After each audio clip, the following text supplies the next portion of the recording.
In this video, let us learn how to divide the number 70 by 4 using the long division method. Consider the first digit 7.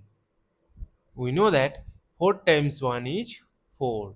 Subtract, we get 3. Now 3 is less than 4. That is why we will bring down this number 0 here. And we know that 4 times 7 is 28. Subtract, we get 2. Now again 2 is less than 4, but we don't have any number to bring down here. So in this case, we will put a decimal here so that we can borrow 1 0. Now 4 times 5 is 20. Subtract, we get a 0. As we have obtained the number 0, so we will stop.